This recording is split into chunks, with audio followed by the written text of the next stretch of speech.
Good morning. This is exciting. This is like the first day of school. All the excitement, everybody's fired up.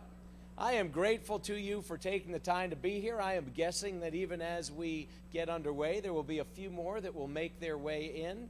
And this is a good situation to have. This kind of excitement, this kind of dynamism, this kind of enthusiasm for the task before us, which is, what do we do in the 21st century to prepare, to groom, to further the educational pursuits of people young and not so young, as we head into opportunities that frankly weren't even conceivable in many instances just a few short years ago. What is our respective responsibilities? And in this room, we have a whole lot of executives of academic institutions as the presidents. We have a number of deans. We have many board chairs and senior decision makers on the part of universities across the Commonwealth. This is something I've wanted to do for some time. I sat in this very room, stood on this very stage, and spoke to a number of you, I think it was a couple of years ago now. But at that time, it was primarily those that were in the public university systems. There may have been some others here as well. This was a very intentional desire to bring together people from both sides of the spectrum with respect to the sides being publicly funded and privately funded. As you know, the two have melded together of necessity, due to opportunity, in ways that historically has not been the case. That's not slowing down. There's going to be more of that than ever. And it is critical that we have good dialogue one with another. Just last night, we had the university presidents alone for a dinner. And we were able to sit down. And I asked at the outset how many in that room were sitting next to someone, at a table with someone, or at least had met earlier in that evening somebody that they had never previously even crossed paths with. And every single hand went up. There was no university president who knew every other university president, and we don't have that many. We just don't. And so to me, one of the powerful things we have in a world where everybody does this, and where everything is digitized and things move rapidly and we have more information than we've ever had, is how do we harness that? How do we turn that information into understanding and wisdom in action? These are the challenges before us, the challenges before you as people responsible for the academic successes of your respective institutions. And I'm excited today to be able to introduce to you a man who has pioneered on this front as effectively or more so than anyone in America in the last generation. And people could beg to differ on that, but I would defy anybody who could point to any single change agent in the world of post-secondary education who has done more. Dr. Michael Crow is a man who has all of the credentials, all of the qualifications, has taught in all the right universities, from some of the most exclusive and well-regarded liberal arts organizations to the Ivy Leagues to the you name it. There's no angle from which you could look at his pedigree and say this guy doesn't quite understand where we are or where we're coming from or doesn't have the experience. And yet what he has done in the last 16 going on 17 years is to harness all of that and to bring it to bear on an institution that is much more like so many of those that are represented in this room.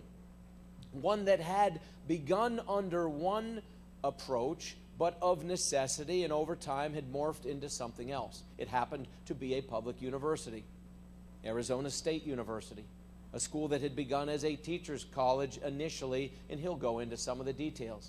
The challenge before him was great.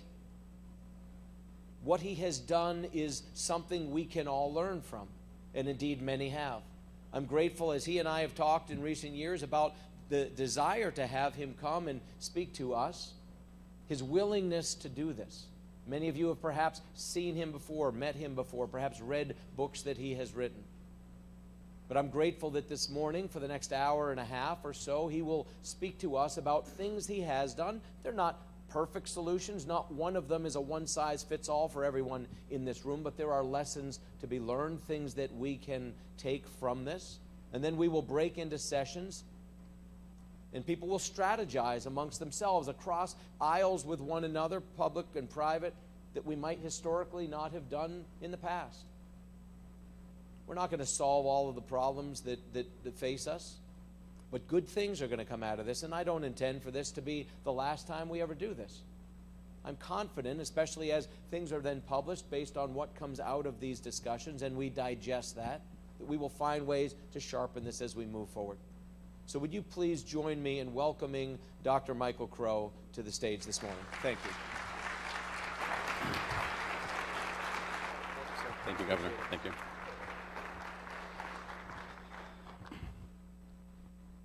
Thank you, Governor, and good morning, everyone. It is an honor to be here. I was telling some folks last night, my family, my father's family, Crow, came from England around 1640, leaving the English Civil War as indentured servants to an island in the Chesapeake Bay called Kent Island. They stayed in Maryland, prospered in Maryland, fought in the Revolution, got a land grant in Kentucky. Some had come out to Kentucky before in different parts of the state. You'll see our name in various parts of the state. But we got some land grants, came out to Bullitt County, stayed here until 1820 or so, and then moved to Missouri. They're all dead and buried in Missouri for the last 200 years. I'm the only one that probably won't be buried in Missouri. Who knows where they'll put me, but it's good to be back. It's good to be back after 200 years. And so what I want to try to do today, in the spirit of what the governor said, is basically walk you through the logic of what we've been doing out on the frontier of the United States. So you guys back here in Kentucky, you've been a state for forever. One of the, just right after the original 13 colonies, along comes Kentucky. Well, Arizona is the last of the 48 states to be admitted to the Union in the lower 48. We've only been a state since 1912. And in 1912, the state's population was around, the entire state's population was around 50 or 60,000 people. And now the state's population is 7.2 million. 7.3 million probably tomorrow, and 7.4 million the day after that. It's a rapidly growing and evolving place. So out in this American frontier, where we still talk about openly about small government, we talk about making things work in new models, we talk about designing new futures. We've had this opportunity to take a public university, as the governor said, that started out as a teacher's college, and say, what do we actually need going forward? Because the models that we've had in the past, they're not good enough. They were okay, but they're not good enough. They don't scale. The people have lost connection to the public universities in many cases, and some of the private universities also. They are not adaptive. They're not responsive. They're too insular. They're too faculty-centric. And I know there's some faculty here. I'm a faculty member. I was a faculty member at Columbia University. I got tenure there, grew up there. I became one of the provosts there. So I know how great it is to be a faculty member and all of the privileges and exciting things that faculty members can do. But it turns out that most American colleges and universities are built to serve the faculty as opposed to being built to serve the students. So we set out on a course now almost 17 years ago to transform what an American university might be. And we really hearken back to the ideals of our founders. This is a democracy where we want to be certain that we can educate the population. We want to be certain that we can advance the population to higher levels of economic and social success. And if our universities aren't doing that, then we're causing a problem. So I'm going to walk you through, is this the clicker? And the green one is the one I should use?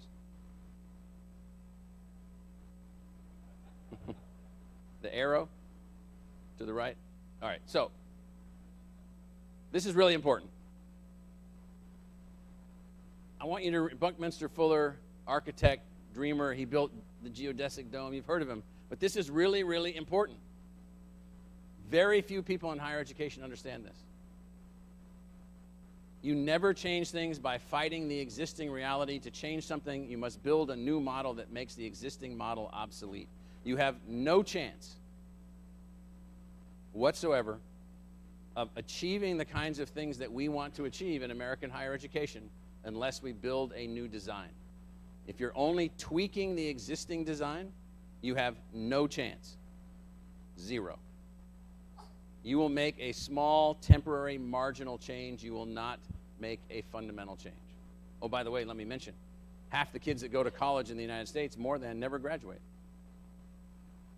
Approaching $1 trillion of expenditures in Pell Grants since 1980. $1 trillion. More than half the people that took those Pell Grants have no degree and no certificate. What is that but a failed design? How can it possibly be the case that we sit back and just, I guess these kids are just too stupid to graduate from my college? There must be something wrong in their family or whatever, and somehow they don't graduate. And now what do we call a person that doesn't finish college? What are they called?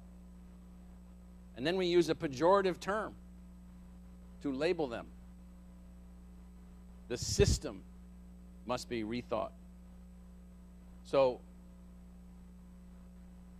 here's another reason that has to be rethought. So knowledge is not static. You all know these things. You just need to understand these things. The speed of change in knowledge is faster than any of you can imagine. And most of you are leading institutions or overseeing institutions that are operating on an 18th or 19th century clock. Tick-tock, tick-tock. I defy anyone to tell me what a semester actually is. We just inherited it. Why are we off in the summer? I don't know. Farmers wanted to go home. Why do we have this break or that break or this or this or this? Or why is a class 50 minutes? Why does it meet 3 times a week? These are things that none of us in this room can even decide what it means. And then here we are now in the Internet of Things where we're doubling the amount of knowledge every few hours. At least information, perhaps not knowledge. But the rate of change is accelerating so rapidly that our institutions are archaic. Look at this one. Now, that, by the way, has never happened in human history. We've always dealt with change on an intergenerational basis. Oh, well, yeah, my great-grandfather was a blacksmith, and his father was a blacksmith, and I'm going to be a blacksmith, and then all of a sudden, no more horses. But that occurred over time. Read that. 65% of children entering primary school today will ultimately end up working in completely new job types that do not exist. You must understand that if you think you know the answer to this, you are ignorant. Probably stupid. You're ignorant at least and probably stupid. All of this is changing. And I know lots of stupid people, including some of my relatives. And they think I'm stupid. So, universities are slow to adapt. They're just slow. They're inherently slow. It's sad that they're slow. So this is a slide that's a little bit busy, and I can get you a copy of this. And this basically says that there are 4 higher education governance logics. There's the green model, which is the classic model that we call the academy model. The animating purpose is the enlightenment of individual students. Of course it is. We want all of our students to be enlightened, but that is the animating purpose. The path to achieving public value is immersive instruction. The assumptions of the faculty are self-governing professionals. The second model is the most common model used in the United States. It's a state-controlled model. And many privates and parochials are in the green model. Most publics are in the gold model or the yellow model, state control. Animating purpose, organizational preservation. Most discussions are political. If you're at a university and most of your discussions are political, you're off track. You're off track. Assumptions of management under that model. Traditional public managers are distinct from faculty. That is, you have managers as opposed to faculty members. Organizational scale, community or state. Then there's a market model, which has not had as much success as one might have hoped, and these are the proprietary schools or the for-profit schools that have been trying to operate on a market basis. Some of those have not been very successful, have a number of failures. They sort of lost their way along the pathway. They didn't understand what a faculty was. Their animating purpose is profit maximization for owners and shareholders. How could it be anything else? There's nothing wrong with that, by the way. That's fine if you make it work and if you're delivering a fine service. We've abandoned all 3 of those models. We're operating under what we call the enterprise model. In the enterprise model, the animating purpose of the university is social transformation and economic success. Basically, to put it bluntly, the success of the democracy is the animating purpose of the institution, not the success of the faculty or the enlightenment of the students. You enlighten the students so that the democracy might be successful. The assumptions of the faculty is that they're knowledge entrepreneurs. They take their knowledge, they're moving their knowledge forward, they're involved in every possible activity that you can possibly imagine. And then organizational scale at the bottom, social scale with possible national and global reach. Social scale. Social scale. So we have over 1 million people living in Arizona that didn't graduate from college. Low-hanging fruit in terms of social transformation to bring about their transformation to a college opportunity. And no, don't start saying to yourself, well, he thinks everybody needs to go to college. Everybody doesn't need to go to college. Everybody needs to learn for their entire life. So here's where we were in 1985. We were an underperforming public agency model university. High state investment, no budget for improvement, 13.8% four-year graduation rate, basically underperforming. Very common, by the way. We had almost no Pell Grant recipients. Most of our students were white. No research. This is the typical classic access-oriented service university operating in 700 varieties around the United States right now, at least. 1985.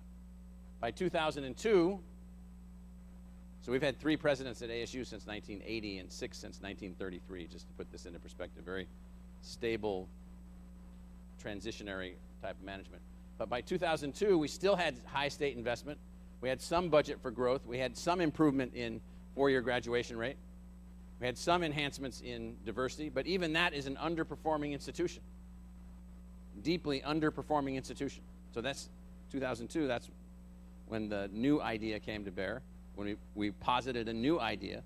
So we moved away from the notion of being a public agency model university, even at this performing level. This performing level is a level where 28.4% graduated in 4 years. Guess what that produced? Animosity toward the university. And by the way, that's higher than some of your four-year graduation rates are now.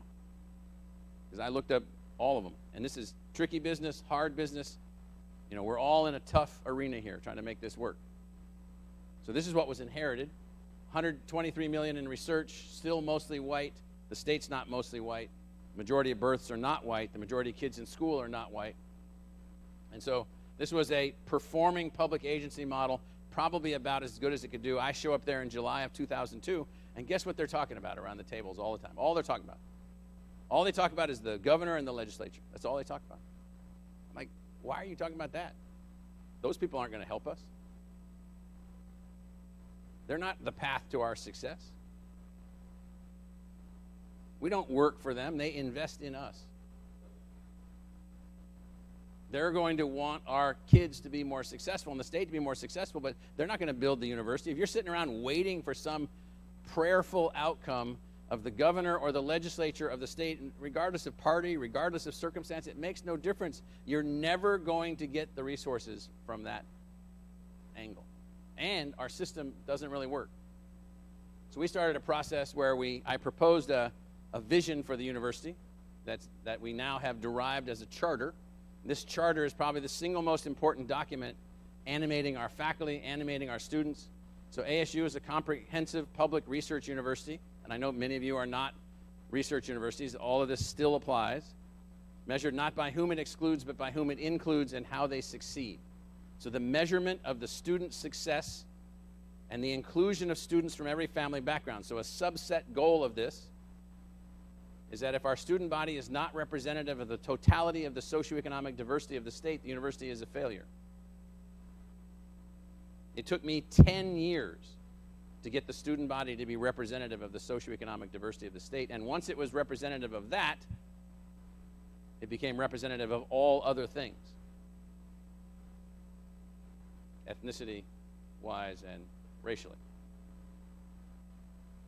Now, this notion of measurement of success required us to alter the culture of the institution away from faculty centrism to student centrism.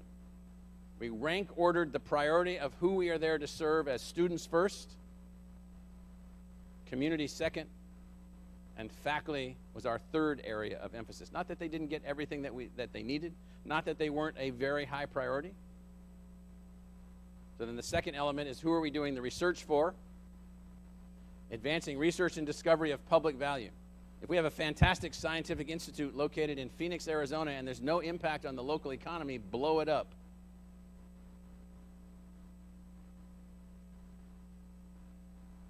It must have public value. We have this, I use this joke, you can get all the academic medals that you want, but don't wear them out here. Wear them in here. Out here you wear, what did I do for the community? The university. How have we altered the economic trajectory or the social trajectory or the cultural transformation of this community? And then lastly, take fundamental responsibility for the economic, social, cultural, and health outcomes of the communities that we serve. Here's what that means. So we have a very, very rapidly growing population, a highly diverse population. We have very complex flows of people coming into Arizona from all over the United States and all over the world. We have had underperforming K-12 outcomes in many of our communities. Arizona is a very urban state. It's the third most urban state. Everybody lives in 3 cities, and then there's a bunch of people spread out across a massive place. How many of you have been to Arizona? Yeah, it's a massive, massive place. And so underperforming K-12, I said, that's our fault. We produce the teachers, we train the superintendents, we train the principals. If there's underperforming K-12 systems, it's the university's fault. So I turned all the microscopes on us.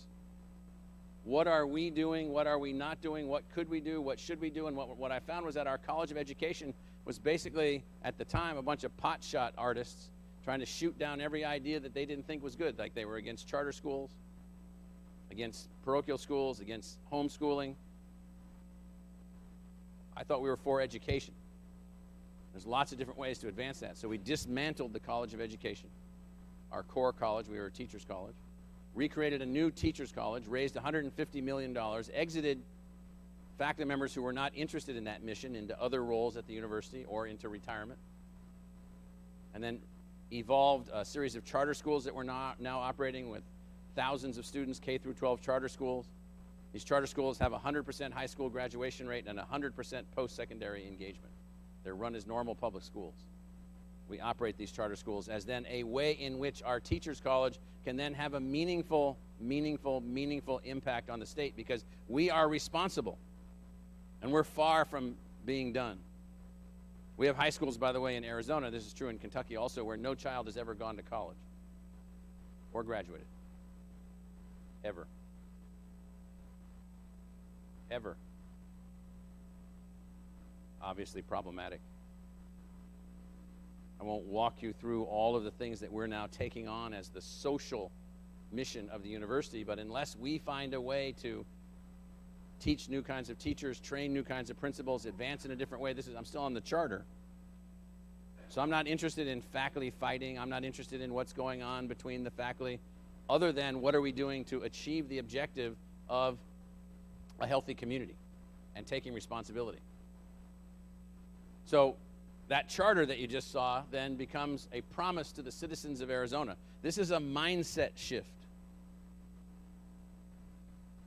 ASU has a responsibility to fulfill the requirements of the Arizona Constitution, in which the universities were set up not as a part of the executive branch. They're a separate thing, like in California, to provide public education. It's a responsibility not conditional upon the actions of the legislature. I want you to hear what I'm saying. They need to fund us by funding the students that come to us, is where we are right now. But if they do or they don't, we're still there. We may go through every political up and down as you can possibly imagine. We have experienced a 66% reduction in public support per student, none of which has been recovered since 2009. We did have $100 million cut from our budget in the 10th month of a fiscal year that had to be returned. Not next year, this year. I don't know how many of you have been through that. $100 million is a lot of money. So, our charter is our reason for existence. The legislature is an investment committee that will decide what it wants to invest in kids from Arizona to go to that institution, or not. Or not. We are not a function of them. They can regulate, which they do. They can send instructions, which they do. They can tell us other things they'd like us to do, which they do. We can be a part of that process. We're not a function of them. This is a really, really important mindset shift. We have these design aspirations. I won't go through these. We've written a lot about these. I've written a lot about these. These are, every institution should have those things that they aspire to be. If you only aspire to be a college, or if you only aspire to be what you are, I can guarantee you you're not ready for what lies ahead. So we picked one, the second one on the right, fuse intellectual disciplines. That meant we were willing to say that intellectual disciplines, departments, were up for grabs. What did we want to be? What kind of programs did we want to develop? I will do a little sidebar here. We eliminated 80 academic units, created 30 new transdisciplinary schools and departments.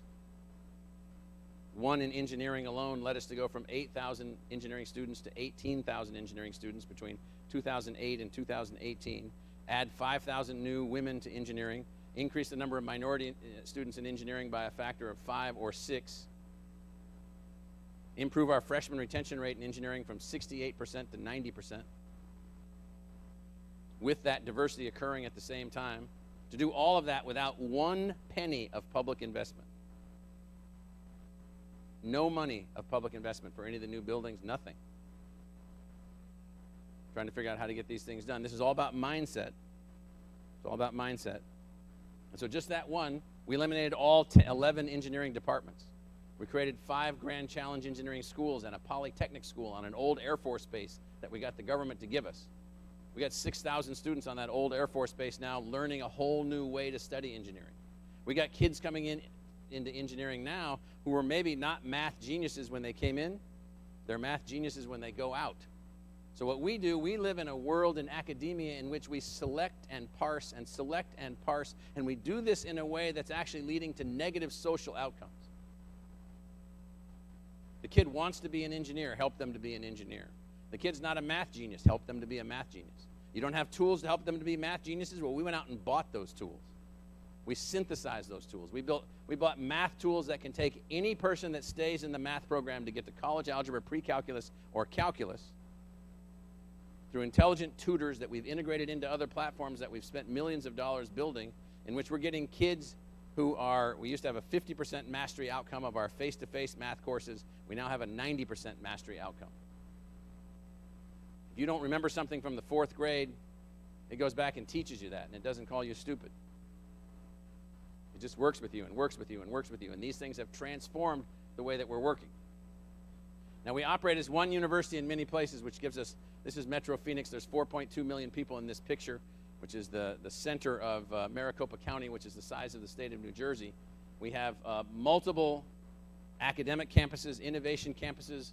We operate the entirety with 75,000 on-campus students, 40,000 online degree-seeking students, and 500,000 other learners as one entity.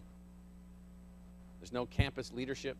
There's no chancellors and this and this and this and this and this. None of that. None of that exists.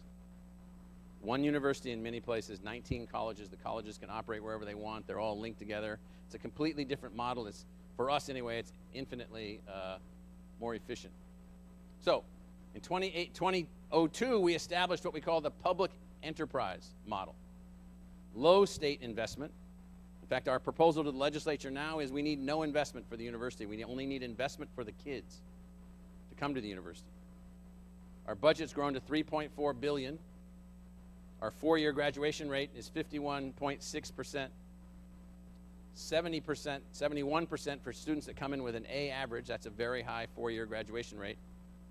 And 46% for students that come in with B average. We have 13,000 freshmen.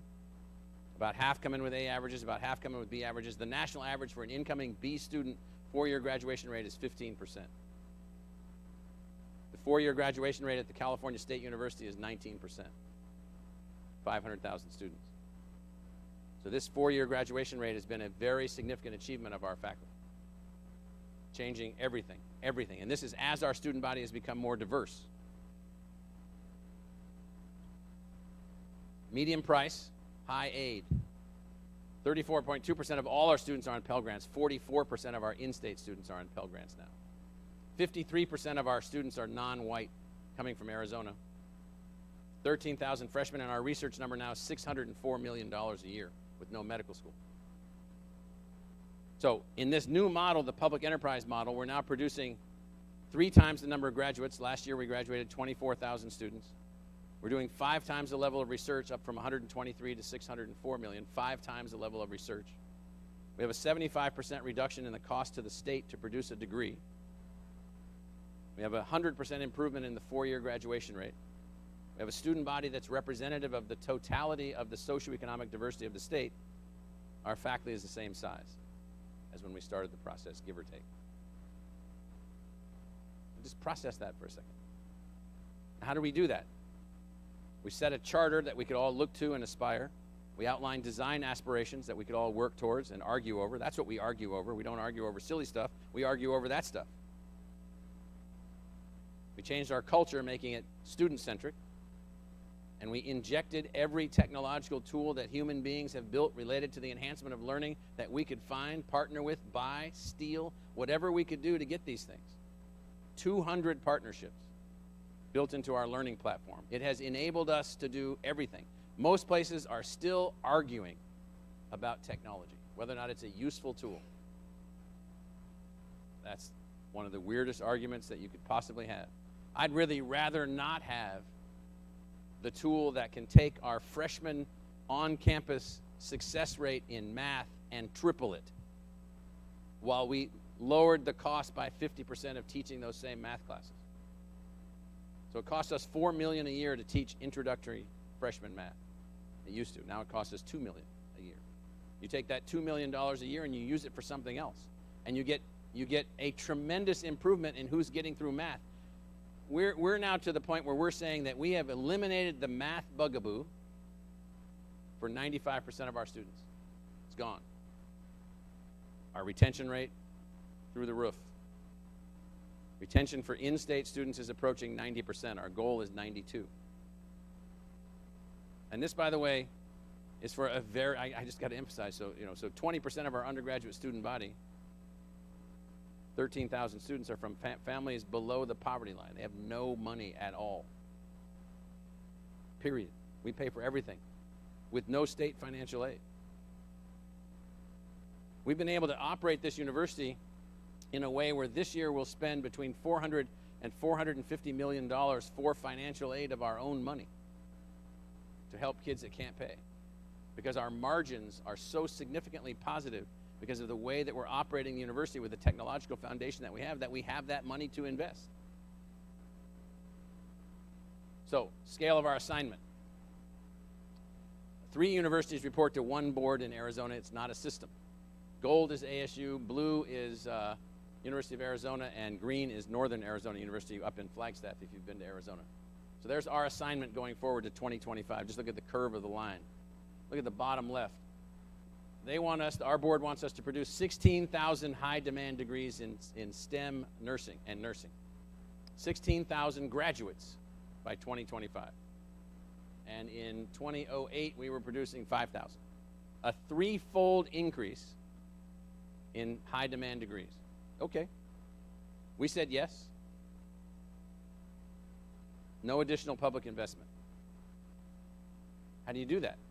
Well, your mind gets cleared really quickly when you get goals like these and you set about, well, it means I need to partner, I need to do this, I need to do this, I need to find other ways to work, I need to find new sources of revenue, I need to find new ways to make things happen. Look at number of graduates, and then look what's happening on the bottom relative to research expenditures.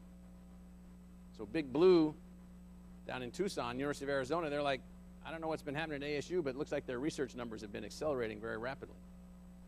And it is our present assignment to excel even further as we move to $815 million a year of research. Now, we set a target for ourselves of $815 million a year of research because that's the highest number of research dollars spent at a university in the world that doesn't have a medical school. We don't have a medical school. We partnered with a medical school. We got the Mayo Clinic to move a new medical school to Arizona. We are their partner in that. It's completely privately financed. $325 million was raised for that. completely organized and operated in a completely different way, completely different curriculum, completely different approach. But why do we have that research goal? There's three reasons. One, the quality of the faculty necessary to produce that level of competitiveness is important to us because of the broad student access. We want our students from every family background to have access to a world-class faculty. Second, that level of research activity leads to new economic activity around the university. And third, we get really tired, as I'm sure some of you do also, of being told that there's research universities and then there's losers. Okay, we'll show you. Remember, so a research university in the United States, anybody go to Ohio State? One person? Two people? So here was the basic instruction. So if I go to ASU, think of ASU as Ohio State in 1975. And the way to make Ohio State better, or the way to make Arizona State better, or the way to make Berkeley better, or UCLA better in California is to cut out the bottom of your freshman class. So Ohio State, Michigan, Berkeley, UCLA, Virginia, Washington at Seattle, they don't admit students with B's on their transcripts anymore from high school. The weighted GPA at the University of California at Los Angeles for the 6,700 freshmen entering the fall class in the fall of 2017, weighted GPA on a 4.0 perfect scale was 4.3.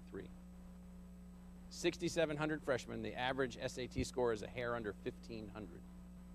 Just process that for a second. So those universities have become elite through selectivity. We're attempting to prove the model of qualified is who is admitted, and the faculty is the same. Now, not every university can be a research faculty. I used to be a trustee of a small college in New England called Bowdoin College in Brunswick, Maine. Anybody heard of Bowdoin College? A couple of you? Yeah, so it's out there. It's been operating for a couple hundred years. It's got a small student body and a lot of money. It's a quote-unquote highly selective institution. They have no master's programs, nothing. Their faculty were all active as scholars. They're all writing papers, doing things, just smaller labs, smaller research groups, all people involved as undergraduates is all fantastic. Every college should be doing that, operating that way. It enhances the interface between the faculty member and the student. So these forces shaping higher education, you know what they are.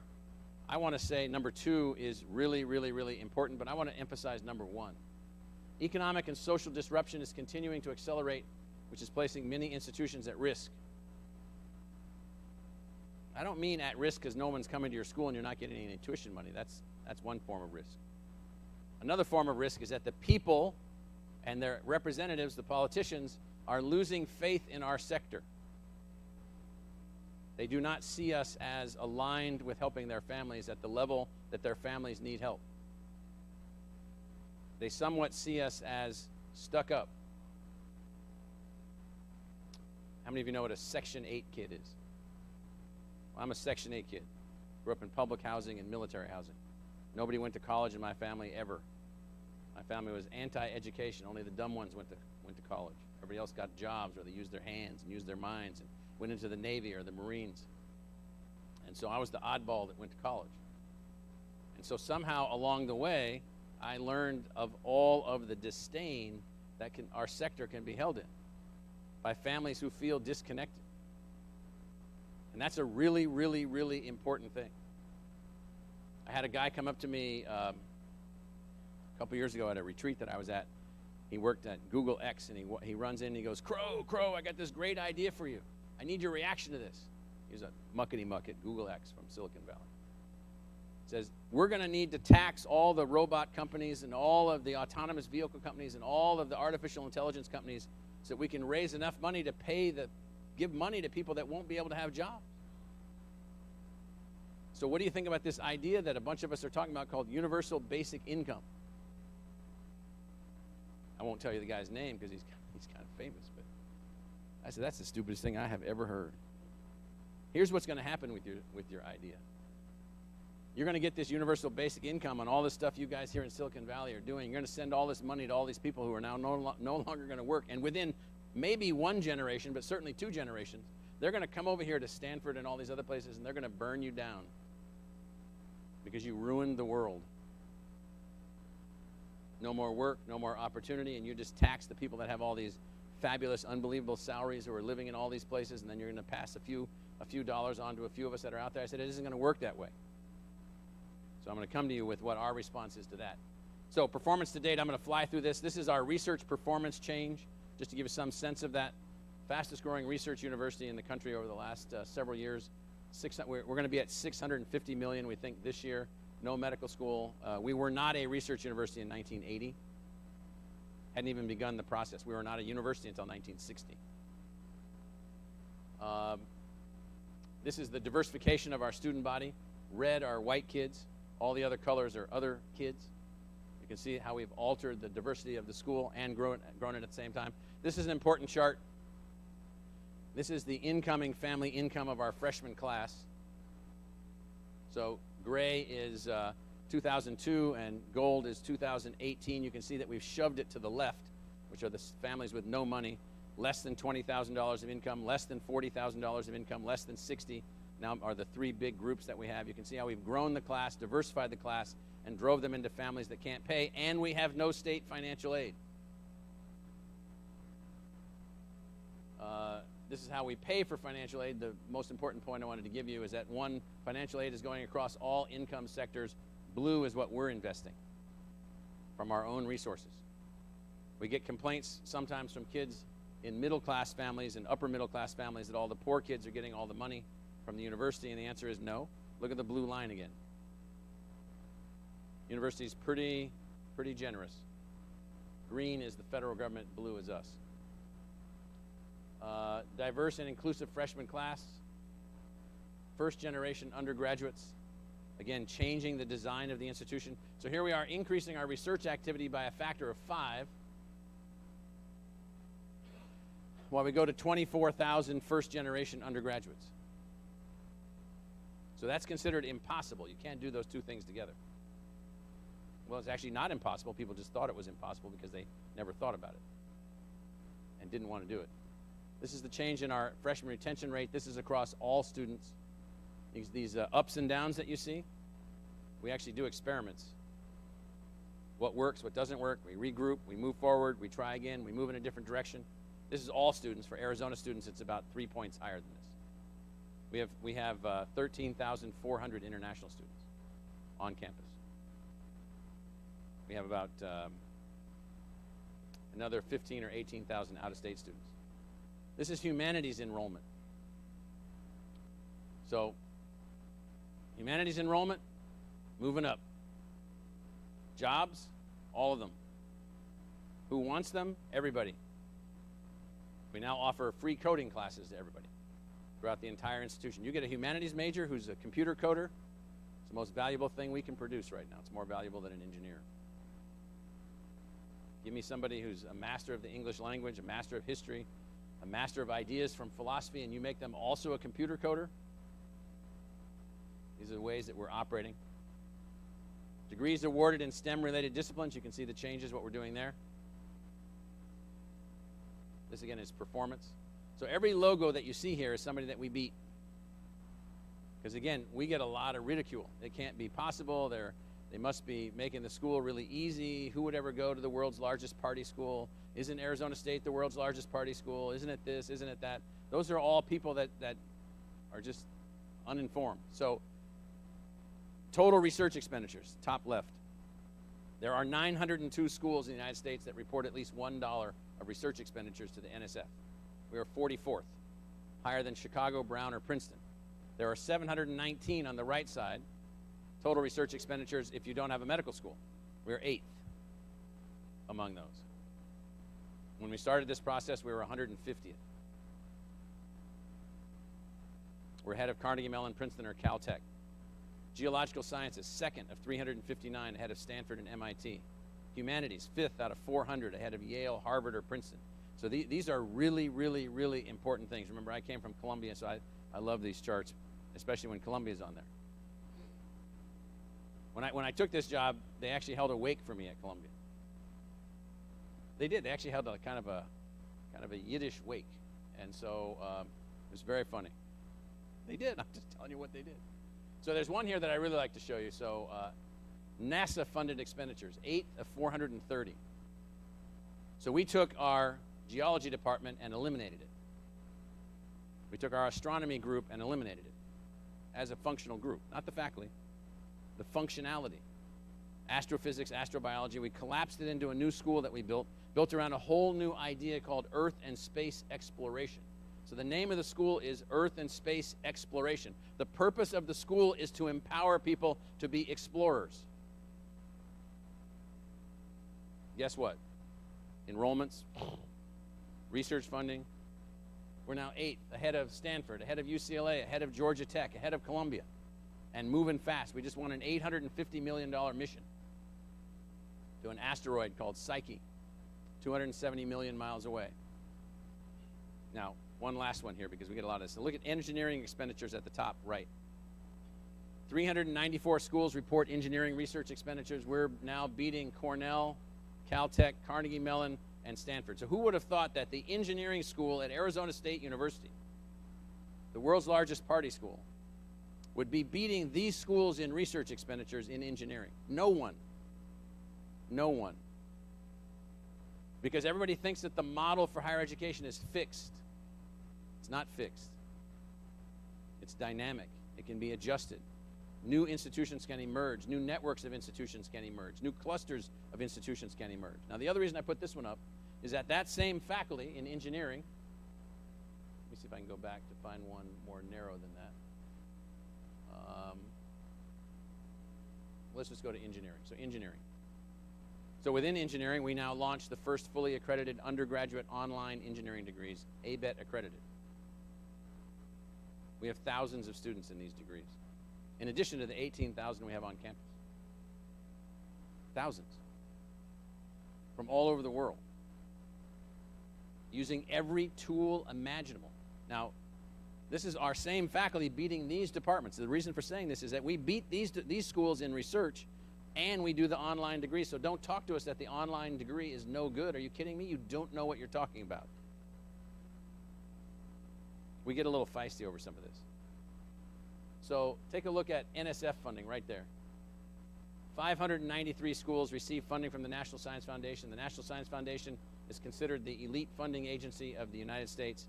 We have more NSF funding than Harvard, Chicago, Penn, or Princeton. Just process that. These are the top technology transfer universities in the country. We're in the top 25. That's us, the yellow dot down in the left corner. This is if you took every dollar of tuition and every dollar, again, I'm talking about our performance under the new model. Every dollar of state appropriation and every dollar of tuition, what does it cost to produce a graduate? That's where we are on the curve toward the right, moving down. As we produce more graduates, as our graduation rate goes up, our cost goes down. But look at who we're compared with. So these are the other Pac-12 schools. We're in the Pac-12. That's UCLA, UC Berkeley, University of Arizona is in there. We're trying to move down that curve. We did get this ranking. That's not a very hard ranking to get. It's not a sector known for innovation. So we've won it for 4 years, and we beat these other schools that are listed there, which are near us. But I also often say it's like it's kind of like running high hurdles, but they're only 3 inches high. Where our resources come from? One, our costs are not going to go up. So adjusted to FY04, our cost per degrees awarded is actually flat and will not go up. Obviously, enrollment growth. Scale is very important to us. Scale helps us to generate resources. These are our enrollment growth projections. This is fundraising. We've taken fundraising from $30 million a year when I took office to $227 2 years ago, $255 last year, and it'll be over $300 this year. And in those 3-year time frames, we'll have 400,000 individual donors, most of whom are not alums, most of whom are investing in the ideas of the institution. New kinds of programs, ASU Online, 40,000 online degree-seeking students right now in 200 degree programs. That's the headquarters of ASU Online right there in Scottsdale. This is our revenue mix. It's mostly the scale, so this is revenue going forward. Each color is a different source of revenue. Blue at the bottom is the public investment. So you expand, expand, expand, expand. the largest new revenue source that we have right now coming into us is real estate.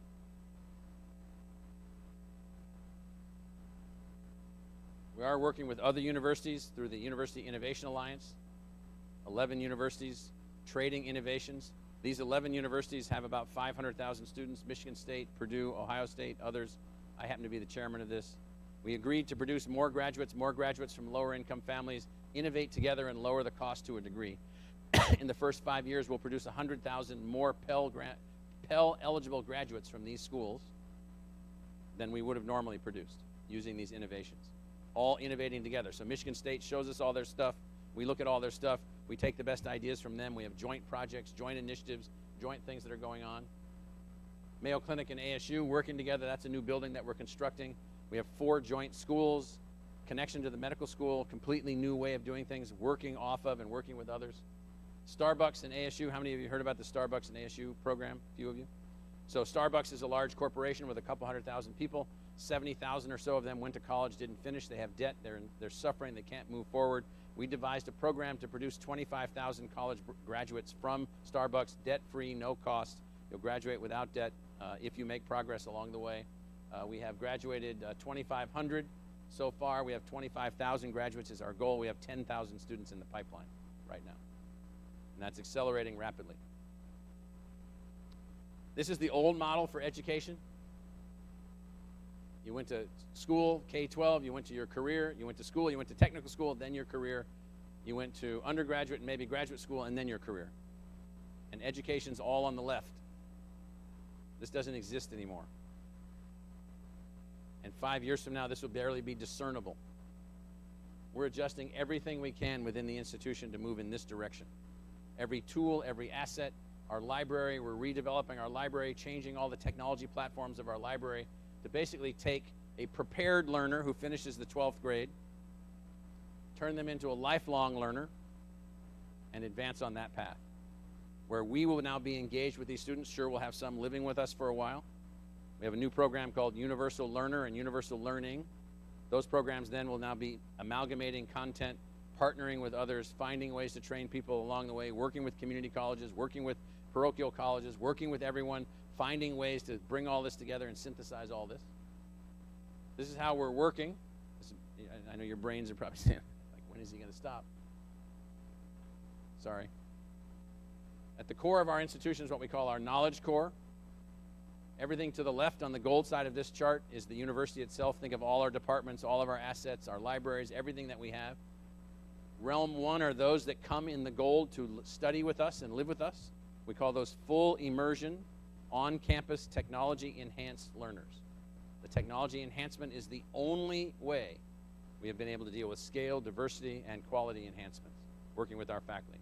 2,200 of our faculty members are digitally trained. They've gone through a formal training process to become digitally empowered and digitally capable. And then moving to the right, in green is Realm 2, digital immersion, online, technology-enhanced learners. That's where we have 40,000 students. The blue, Realm 3, digital immersion, massively open, technology-enhanced learners. That's where we have 500,000 learners from 195 countries studying from our Global Freshman Academy, which is 25 complete freshman courses for college. No cost. They're all available. Unless somebody wants credit, there's no cost for any of this stuff. And then Realm 4 is our most exciting realm, where you could take your smartphone and play a game. We have a $125 million project that's working in this realm. You play the game. When you're done with the game, no books, no lectures, no courses, you're able to pass any test in freshman biology, chemistry, or physics for college. This is funded by NASA and the Gates Foundation. The team's been working on it for several years. It's a powerful, powerful, powerful thing. So, mostly what people say to me that work with me is that, like, when are you going to rest, because you're wearing me out? And so I apologize for walking you through so many things that we're up to. But again, let me just say that we live in a place where the idea of free enterprise, the idea of innovation, the idea of new ideas, the idea of rethinking government, the idea of rethinking a university is not something that gets you, killed. And so we raised our hand many, many times, and we've taken a number of steps, and we're out there on the frontier building this new kind of public university. So with that, I will call it quits, and hopefully I didn't take too long.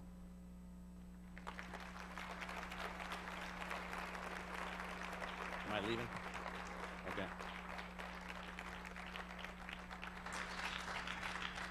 Well, let's give him another hand. Wow, thank you, Dr.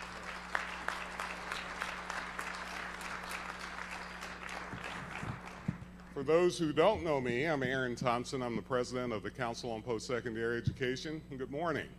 Good to have you here. What a great talk. We've got about 20 or so minutes. We want to give you a chance to talk with Dr. Crow, ask him questions. So we will have CPE staff, I think, with microphones, or some that are set up, it looks like. So we're ready to take some questions.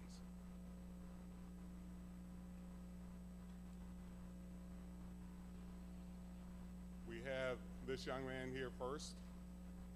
Well, then Hal Heiner, and then Bob. How about that? Could you go to the microphone, sir?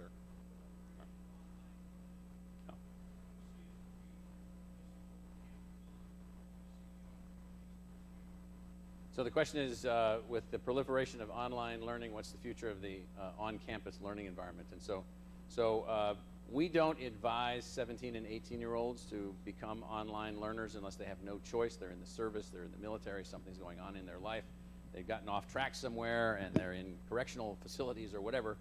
All those people should have access to learning and should be moving forward. But we believe that the future of the on-campus learning environment is robust so long as it is advancing and altering. Eventually, going back to my slide on, I don't know if I can, but going back to my slide on lifelong learning and universal learning, what we see happening is that colleges, even regional colleges, parochial colleges, universities, regional universities, will become centers for knowledge creation, where a faculty and a group of students work together in a particular niche. Again, it could be a parochial school. That then becomes the mechanism by which people in that region, people in that denomination, people in that faith-based group, people in that industrial sector or whatever will have access to a living, dynamic learning and creativity environment. And so we see the campuses, however many there are, being those things if they can build a technological coupling to themselves, and then educational opportunity will be spread out, if you will, in a way in which those on-campus settings will have many, many, many connections. Now, not everybody has to do that, but there's opportunities for that. So it turns out that if you run the numbers of the demand for learning going forward and lifelong adjustments and relearning and this and this and this and this, there's no way any of these institutions that presently exist can meet the demand. It's impossible. And so this notion of it's ubiquitous. It's ubiquitous. And so all of the institutions that are here can see themselves greatly expanding if they innovate and adjust and link and so forth in different ways. For us, we're seeing a 20% annual rate of increase in our online activities. We're planning for 100,000 online degree-seeking students. We're planning for hundreds of thousands of other learners. We're planning on our university library that we're investing a lot of money into to be used. Right now it's being used by people from 155 countries.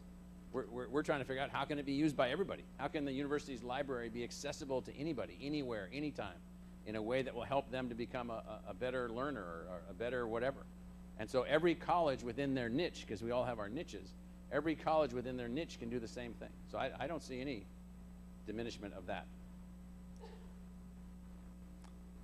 Thank you. Dr. Crow, you talked about that the university was running public charter schools. Yes. And I think you said 100% graduation rate, and yes. I assume a high percent going on to post-secondary. I think 100%. You had mentioned that. Yes. Yet in much of K-12, you see today a big difference based on family income in terms of not just graduation, but ability to go on to post-secondary. So our largest school is 85% Title I. So help us understand the difference. What are you providing that is different than maybe the traditional school in having such a high percentage of kids from low-income backgrounds right. making it at university? So remember I said that we decided to now advance a charter of the university in which we take responsibility for the outcome of our community. We have underperforming K-12 schools throughout the state, throughout the metropolitan region. We did a project called Beat the Odds where we looked at 24 schools, so we're out in the field trying to understand what's going on. In the beat the odds schools, we picked 12 that were grossly underperforming state standards or underperforming graduation rates, and 12 that were exceeding those standards. We studied them very carefully. We came back, none of this will be a surprise to any of you. We said, why are the 12 more successful than the others? They have the exact same resources, dollars per student. In Arizona, fantastically new facilities in Arizona, because things are just built and built and built and built and built. So it's not facilities, and it's not resources, at least differential resources. So it turns out that it was the leadership of the principal, the use of analytics, and the commitment of the teachers to the graduation or success of every student. So it turns out that at the 12 underperforming schools, the presumption was that the kids were not any good. The presumption was that they wouldn't graduate. Not as a social construct, but there was just fatalism. And so we decided, okay, well then let's take what we learned from the 12 very successful schools. Let's then design these charter schools and then run them using every tool, every asset, every means, every structure, every innovation, whatever has worked, whatever has worked, whatever has worked. And you set the goal of 100% graduation. So the first year that we had 12th graders to graduate, because we started at the 5th grade and then moved our way up, we had a 98% graduation rate. So I met with the staff and I said, this is really fantastic, but you failed. It's really great. You have a very high graduation rate, but you failed. You need to understand that this is a failure. Explain to me why the 2% didn't graduate. And we went through person by person by person by person. And so it's this notion of setting expectations. Now, I know I'm not trying to be Pollyannish about any of this, but it is this notion that one way or another, including the use of technology and tutors or whatever, and we live off the same thin dime that everyone else lives off of. Every kid is going to be prepared to go on to do something after high school. So we run one of the schools that we run is on one of our campuses, integrated into one of our campuses, our Polytechnic campus. It's a Polytechnic-oriented K through 12 school. 66% of its high school graduates go on to STEM majors because that's kind of what they get interested in doing. So it turns out then that's what they do. They're not afraid of engineering. They're not afraid of math. So the one thing we had to do was we had to conquer math. So math has become a corrupting thing in many public education schools. It's like everybody's afraid of it. The teachers aren't prepared to teach it. They don't want to teach it. They mock it. They undermine it, and so forth. Well, we made sure that math in the schools that we're running was like unbelievably good. That then, it turns out, helped us to have more successful graduates of those K-12 schools. And we just took over another charter school which has struggled. So we just acquired a charter school. We've got 3 that we launched ourselves, and we just launched a digital high school. So we're taking every asset that we have. We have 11,000 learners in the second semester of the digital high school right now. And so what we're finding is that with the digital high school, we're able to augment assets that others don't have, particularly these math tools and these science tools. We have a fully accredited online biochemistry degree that is for university level students. You know, can take elements of that degree and now move that down to high school. The labs, the tools, the assets. And so if you're sitting out in the middle of, if you're in a town, Baghdad, Arizona, there is such a place, and you don't have access to the best science programs or science labs, we can augment those. And so now we're working heavily in rural districts through our digital high school and expanding our activities through our digital high school. So the underlying premise of all of this is innovate, innovate, innovate, partner, partner, partner, technology, technology, technology.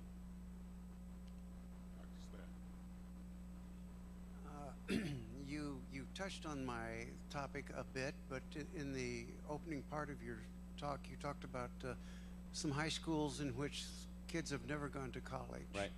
And we have a similar situation in Kentucky. How do you convince them to seek higher education? You've touched on the technology and getting into the schools, but Yep. How do you reach these people that say, college, that's not for me, higher education, Right. It's not for me. How do you touch them? So it's complicated, very complicated. So we're tying different tools. So we have hundreds of programs that we're operating at the community level with staff, where we're meeting with parents, Hispanic mother-daughters, where we're working on the mothers to convince the mother that the daughter can go to college, and that the family disruption impact will be net positive. That is, it won't be negative. So we have programs like that. We started a program funded by a local philanthropist in Scottsdale called Me3, M-E3. You can look this up. You take a 60-question visual test. By the end of the test, it says, oh, Michael, I see that you're really interested in, so I did the test, and it said that I was probably interested in being either a talent scout or a movie producer. It did. And I secretly did want to be a movie producer. It was kind of funny. Like, almost no one knew this, but that test knew this. And so my wife knew this. And and then it said, here's what you would need to take in the rest of your high school. I said I was in a certain high school. And here's what you would need. Here are your options to go into that career, to go to the university. So this is Me3. We have 200,000 users of that. Those 200,000 users use that thing now to plot their course. And so there was a family visiting at my house for something, and a young girl was there, and I was asking her what she was interested in, and she said she didn't know. She wasn't going to college. College wasn't for her. And the mom was eating outside, so I gave her my laptop, and I said, well, take this little Me3 thing. So I went away and then came back, and then she was crying. She was crying because she said, well, I never told anyone that I was interested in being a costume designer for theaters. And it said that you need to be a theater major and work in costume design. And I'm not saying it does this all the time, but that was a very moving thing for me to see her. And I'm still working, trying to convince her that she can go to college, but that's what it said to her. Now, the way that it works is that, and this could be done here in Kentucky also, it's customized down to every high school in Arizona. So it says, I see you're at Hamilton High School in Chandler, Arizona. You're a 9th grader. Here's what you will need to take in high school. Here's what we, the university, can help you to take. Here's how we can help you to make math. It gives you a little color. It says math intensive, not math intensive. It helps you to prepare to move in that direction. It's a pretty amazing thing. You can take it as a visitor, just Me3, take a look at it. So we're doing tools, devices, outreach, systems. And then we've also said that we've eliminated all the financial barriers. So if you come from a family that will not take debt, there's a lot of families that won't take any debt whatsoever. Okay, you can pay every month. We're the lender. You can pay us.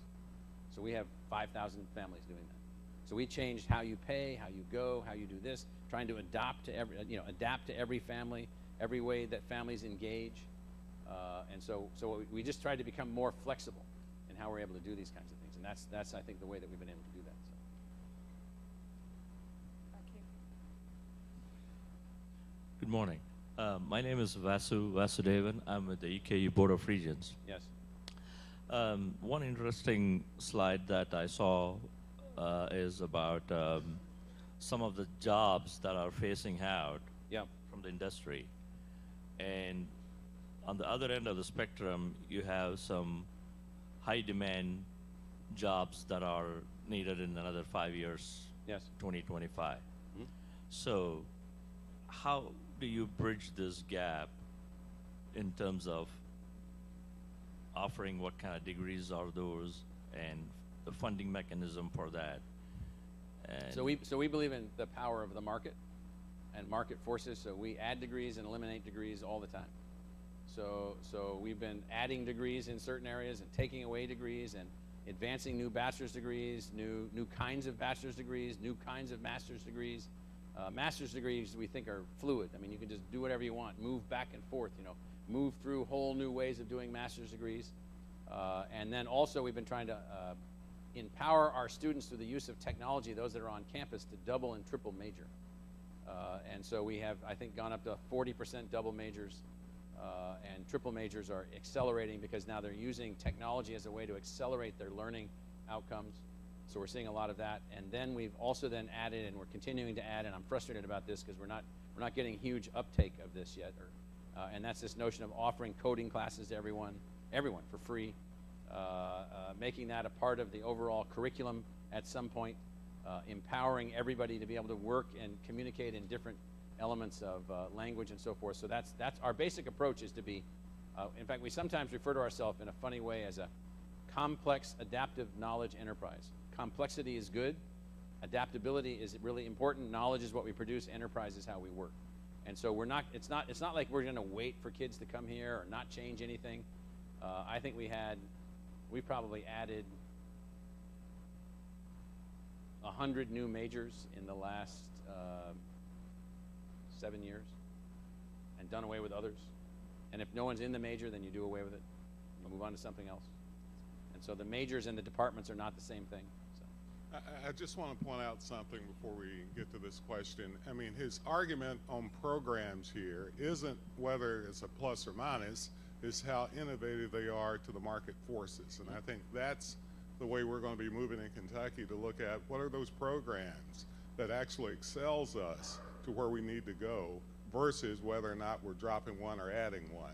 And that is by far what I think one of the more innovative things that you guys have done at Arizona State. So for us, by the way, the number of degree programs that we have has allowed us to then accommodate the idea of growth and also to deal with the breadth of talent. And so that we have. So we've added a lot. Now we have all the classic degrees, transdisciplinary degrees. We have anti-disciplinary degrees. We have everything going on. And so that then has allowed I mean, we have 75,000 students on campus. You got to find ways for them to move ahead. Thank you so much, first of all, Michael, for a wonderful explanation of how you've transformed the university. One thing that strikes me is you talk about scale and the importance of scale in allowing you to do what you do. Yeah. I've been thinking about the 4 states I've worked in, Kansas, Ohio, Kentucky, Texas, all have numerous public universities. And Arizona, with 7+ million people, has only 3 public universities. Is that on purpose? Have there been discussions of more? I'm fascinated by how you have different campuses, but not different leadership. So the politics went something like this. So there was the Arizona Territory, and they built a university in Tucson.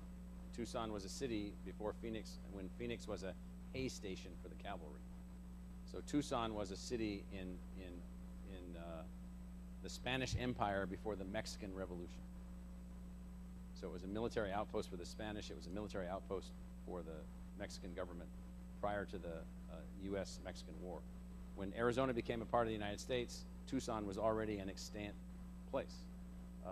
And so the university got started there. The prison got put in Yuma. You've seen all those great movies. You've heard about Tombstone and all those other places. And so the rest of Arizona didn't really exist. So then along the way, they decided that they were going to build 2 teachers' colleges. One at the hay station in Phoenix, which was becoming an agricultural region, and one up with the lumberjacks in the mountains in Flagstaff. So they built 2 teachers' colleges.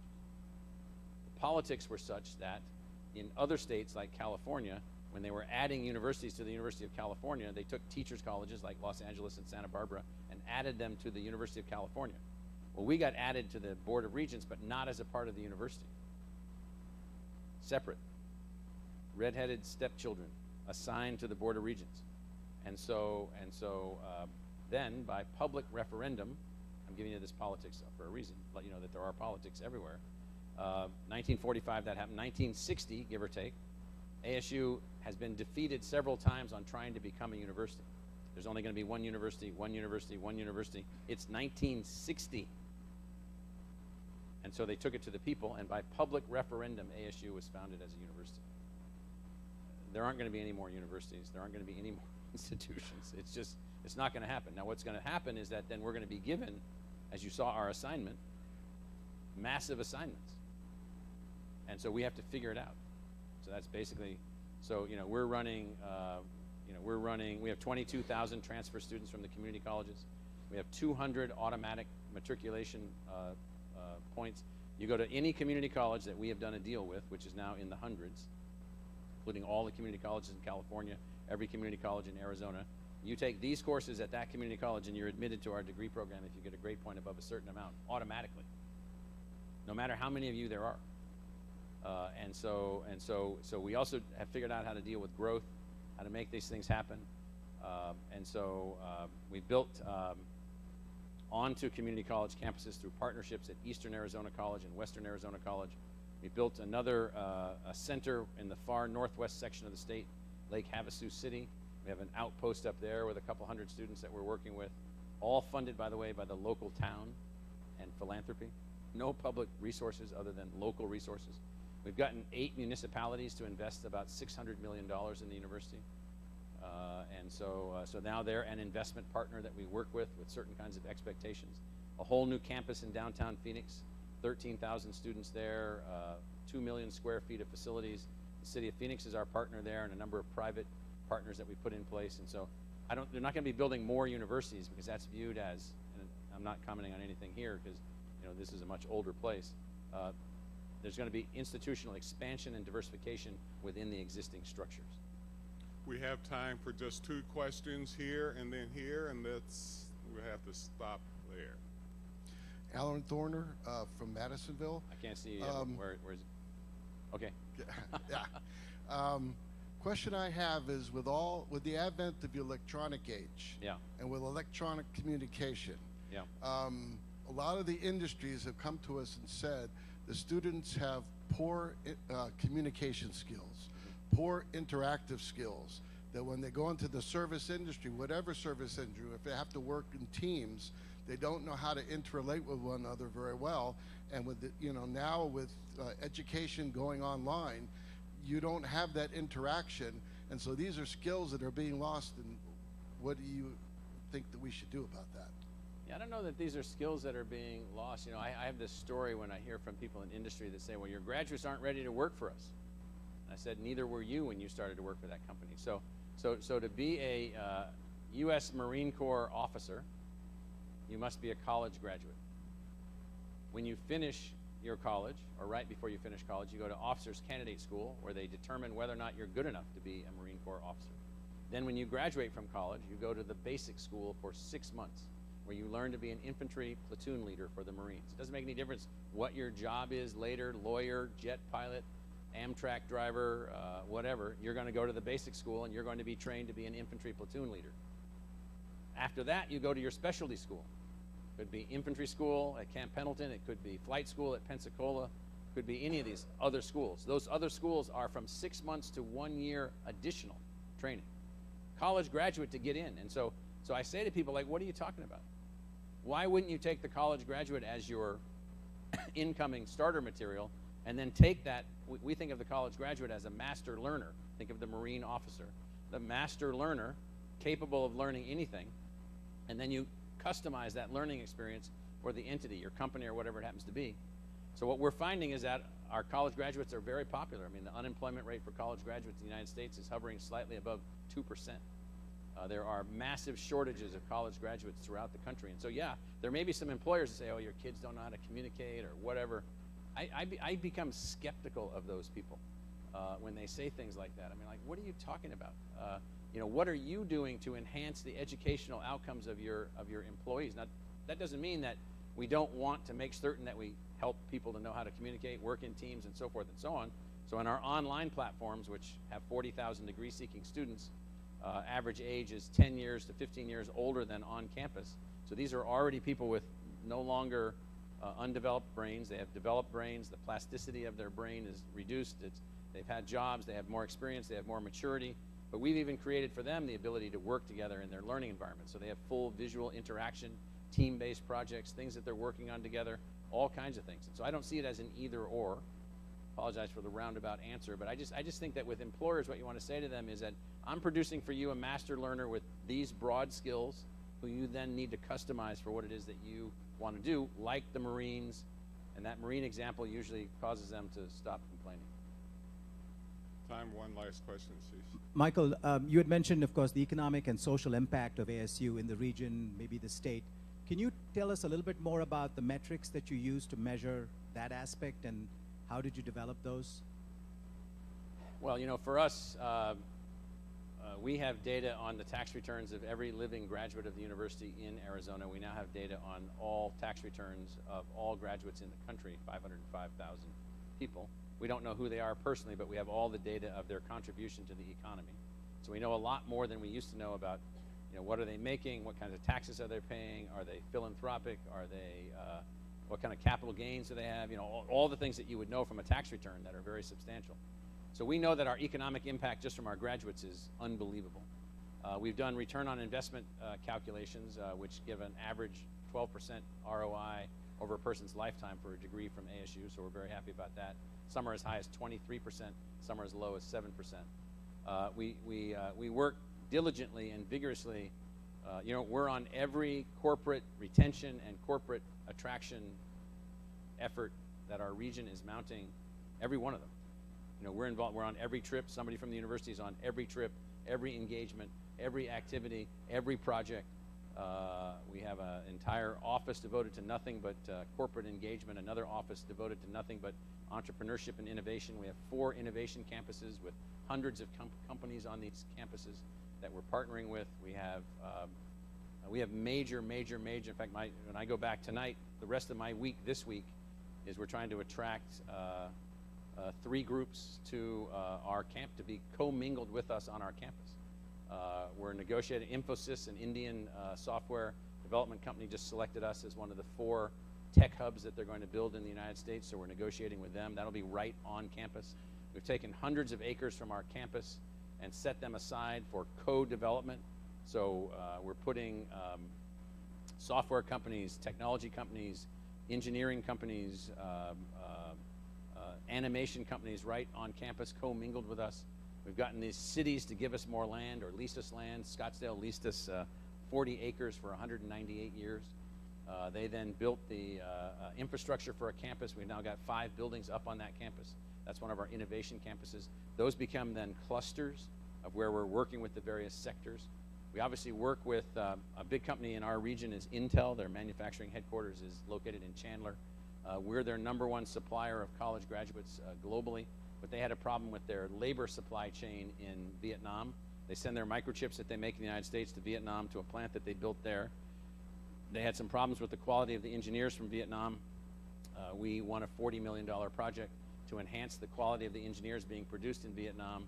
Our government's happy, the Vietnamese government's happy, Intel's happy, other companies are happy. Those relationships with that country are evolving.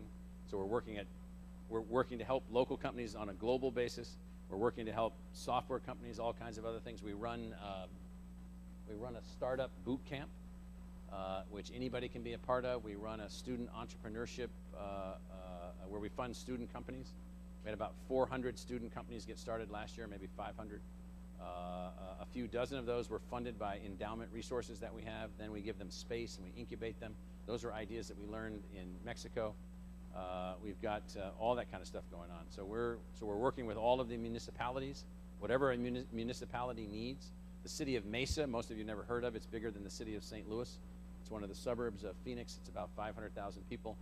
Their city council just appropriated $75 million for us to build a new digital creativity center in their downtown district right at the end of the light rail. So we're going to move elements of our film school, elements of our digital humanities program there. We're going to move all that stuff to that site. We then begin clustering and linking between all these things. And so I don't know, that's all related to economic development because stuff comes out of all of those things. We were given one of the old Air Force bases, Williams Air Force Base. We got about 1,000 acres of that we've set aside then to build our Polytechnic campus and to build a Polytechnic park. And so that's underway. We've got some people sniffing around on that. So we have huge energy going into economic development. We have a senior officer called Sethuraman Panchanathan, and Panch is called Executive Vice President for Knowledge Enterprise Development. Our Vice President for Research works for him. He has a Vice President for for Entrepreneurship and Innovation. He has a Vice President for Corporate Affairs. We have people that are working on all these. So basically, we're engaged in everything. We joined all the economic development organizations throughout the entire state. So we're a part of all those things. We have officers in Tucson, staff on all the municipal councils, staff on every chamber. We go to every Chamber of Commerce meeting, every Chamber of Commerce trip for every major town in the state that we can connect with because we want to be their university and be of service to them.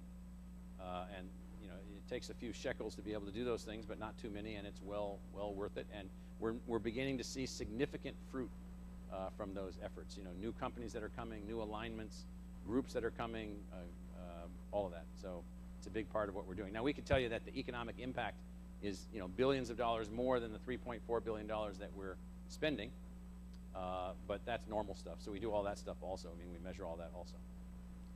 Dr. Crow, we want to thank you for coming and sharing your history and your vision for the New American University. Let's give him another round of applause.